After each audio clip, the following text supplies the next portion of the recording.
ಸ್ನೇಹಿತರೆ, ಇವತ್ತಿನ ವಿಡಿಯೋದಲ್ಲಿ ಫೆಬ್ರವರಿ ತಿಂಗಳಿನಲ್ಲಿ ಕಟಕ ರಾಶಿಯವರ ಭವಿಷ್ಯ ಯಾವ ರೀತಿ ಇರುತ್ತೆ ಅಂತ ಸಂಪೂರ್ಣವಾಗಿ ತಿಳಿಸ್ಕೊಡ್ತೀನಿ.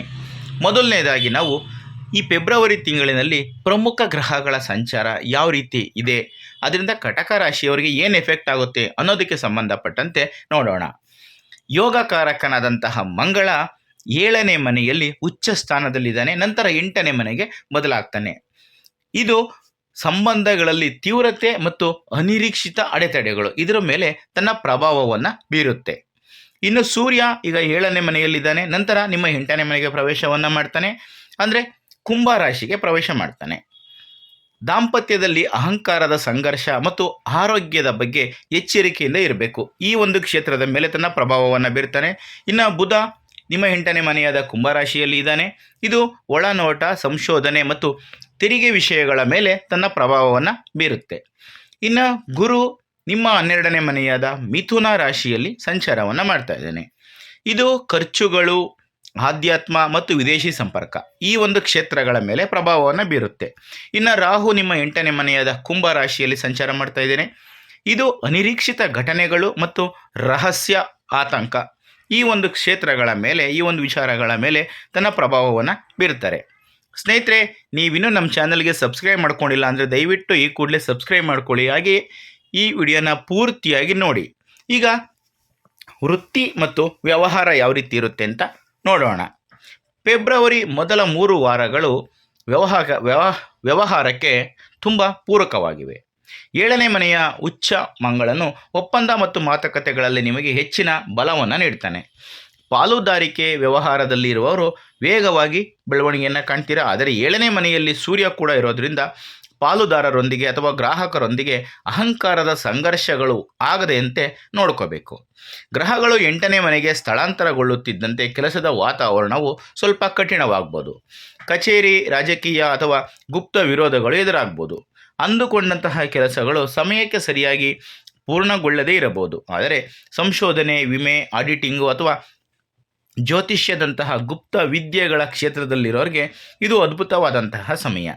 ರಹಸ್ಯ ಮಾಹಿತಿಯನ್ನು ಹೊರತೆಗೆಯುವ ಕೆಲಸದಲ್ಲಿ ನೀವು ಯಶಸ್ಸನ್ನು ಕಾಣ್ತೀರಾ. ಈಗ ಆರ್ಥಿಕತೆ ಮತ್ತು ಹಣಕಾಸಿನ ವ್ಯವಹಾರ ನೋಡೋಣ. ಆರ್ಥಿಕವಾಗಿ ಇದು ಏರಿಳಿತಗಳ ತಿಂಗಳು. 2ನೇ ಮನೆಯಲ್ಲಿರುವಂತಹ ಕೇತು ಹಣವನ್ನು ಉಳಿಸಲು ಅಡೆತಡೆಗಳನ್ನು ತರಬಹುದು.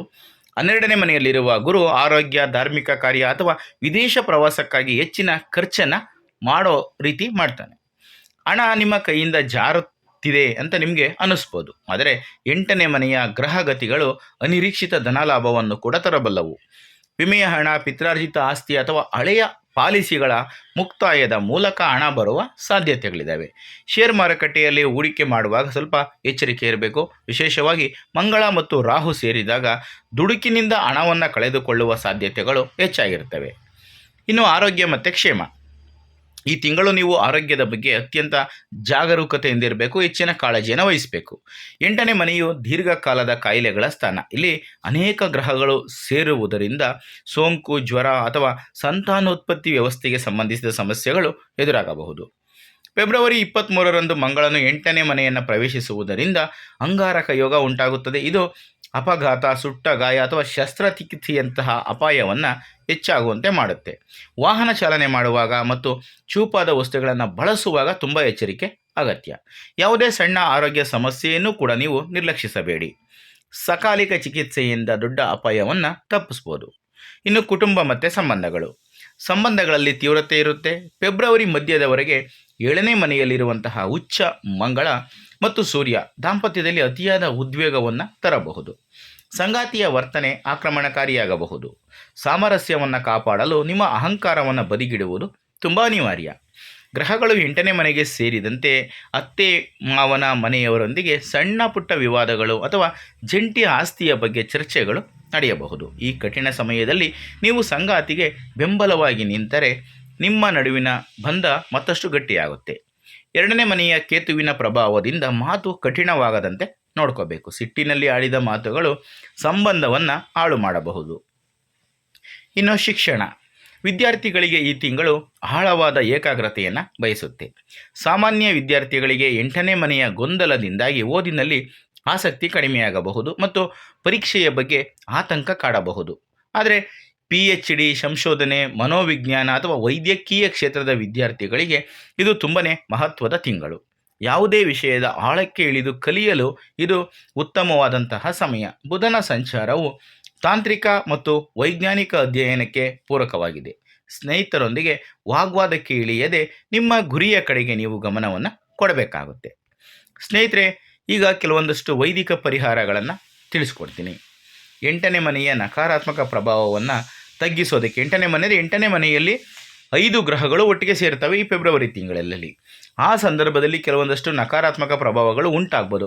ಅದನ್ನು ತಗ್ಗಿಸಬೇಕು ಮತ್ತು ಆರೋಗ್ಯವನ್ನು ಕಾಪಾಡ್ಕೋಬೇಕು ಅಂದರೆ ಈ ಕಟಕ ರಾಶಿಗೆ ಸಂಬಂಧಪಟ್ಟವರು ಈಗ ನಾನು ತಿಳಿಸ್ಕೊಡುವಂತಹ ಕೆಲವೊಂದು ಪರಿಹಾರಗಳನ್ನು ಸಾಧ್ಯವಾದಷ್ಟು ಮಾಡೋದಕ್ಕೆ ಪ್ರಯತ್ನ ಮಾಡಿ.